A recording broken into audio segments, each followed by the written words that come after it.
boy. So yeah, the title of this video, the topic here. I know some people are gonna get a little triggered, but let me just tell you guys right now out the gate. Yeah, it's a little clickbaity.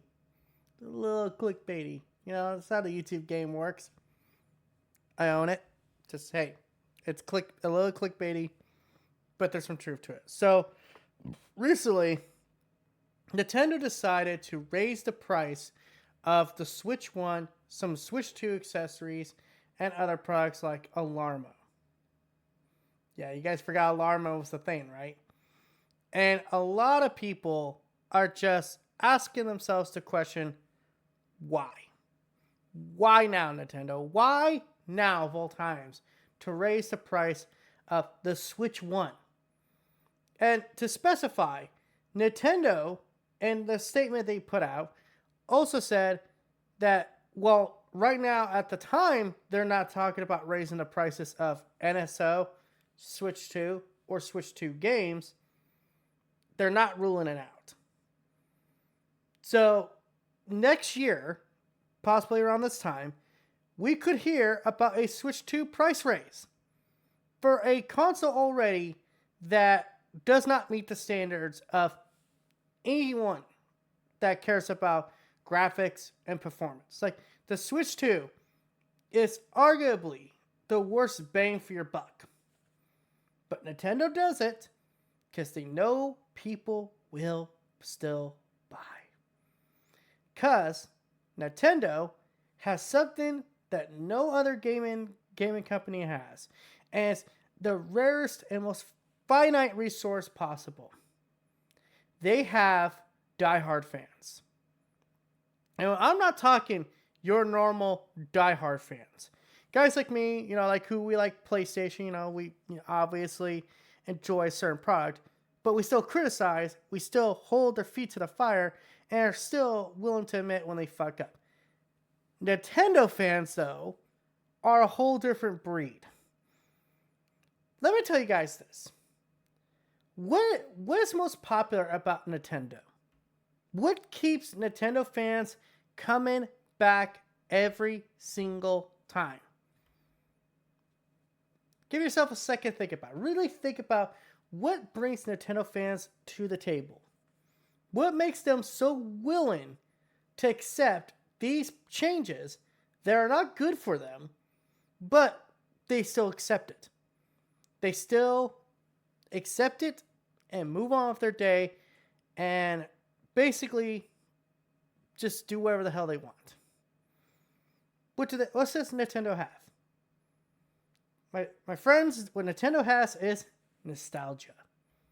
Nostalgia is the key dopamine, the key drug to the Nintendo formula that Sony, Microsoft, and Steam cannot replicate.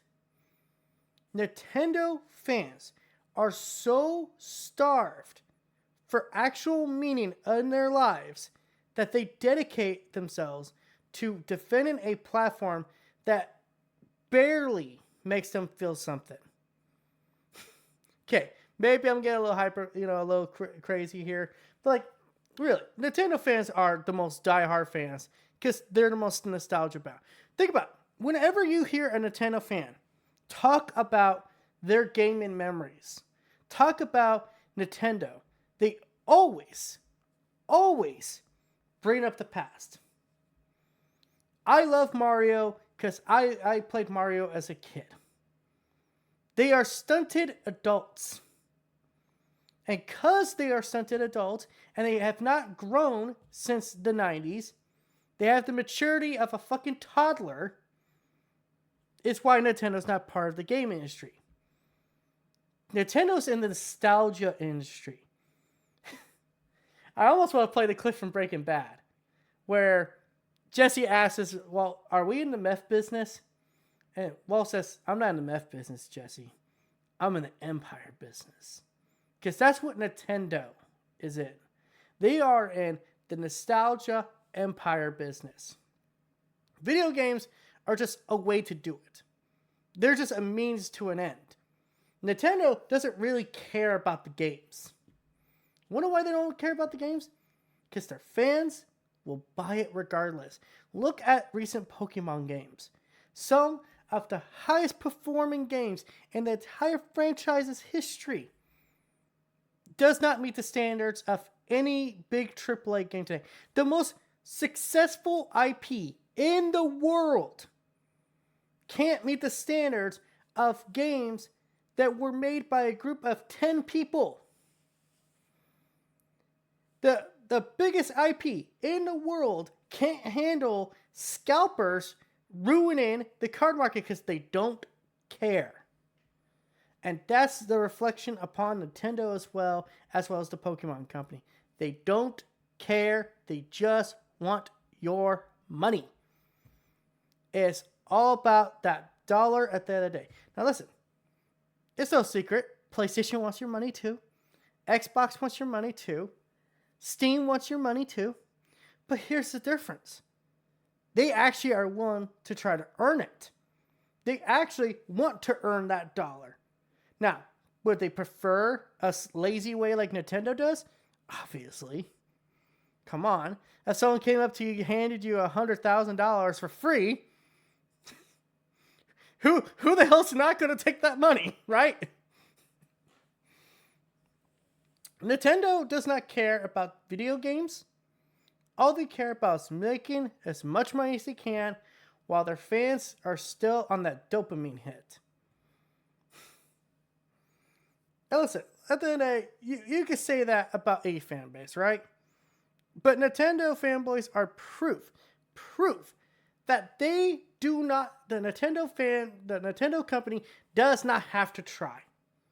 The Switch 2 is living proof that they could do whatever the hell Nintendo can do whatever the hell they want, and the fans will just accept it. They will not complain about it. They will not do anything about it. All they will do is just accept it and just keep buying their products. The fact, and I know this is kind of a shallow point to bring up because the product's basically dead at this point, but the fact Nintendo charges $110 now for an alarm clock just because it plays Mario music is insanity. Nintendo sold you cardboard, and people were telling me it was good. Nintendo sells you reskins of the same game over and over and over. Granted, I know, TPG, so does Sony, but Nintendo fans are the ones who are the most blind to it, because I know The Last of Us Part 1 was just a remaster. I know it was. I knew it was. I was like, yeah, not the best product for me to buy, but I like it. It's what I want. So I accept it. But Nintendo fans, like, they go to this level of delusion where they convince themselves not only is that product worth buying, that if you are not buying this product, that you're not a real fan of Nintendo. And this is why Nintendo's not part of the game industry. They are part of the nostalgia industry. And man, business is good.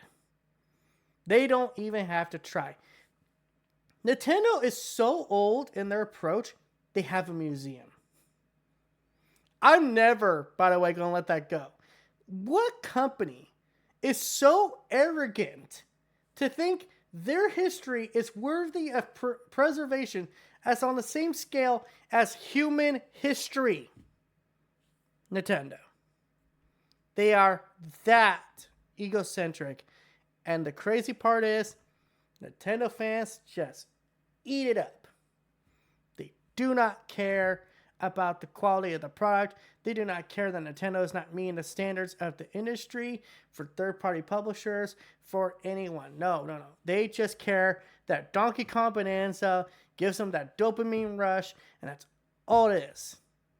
That I literally at this point want to start calling Nintendo fanboys Nintendo junkies. Because that's how I could describe them. As someone came up to me like, hey, TPG, how would you describe a Nintendo fanboy? Like, they're Nintendo junkies. Their drug isn't crack, it isn't meth, it isn't weed. It's nostalgia. And the crazy part is, it'll never be enough. Because as shallow of a life they live, that nostalgia hit gives them all they want. They just want to be reminded of the past and told how good things used to be instead of how good things could be now. Because how things could be good now requires effort. Means you would actually have to go out of their comfort zone. But that's me just ranting and rambling. Sorry if this is a weird video, me, targeting Nintendo fans, but y'all motherfuckers have had it coming for a long time. You deserve to be made fun of. Listen, PlayStation fanboys are cringe too. But Nintendo fans are a whole other level of cringe. So, until next time, guys, this is That PlayStation Gamer sign out. Don't forget to like, comment, subscribe, and all that YouTube algorithm BS. Thank you guys for watching.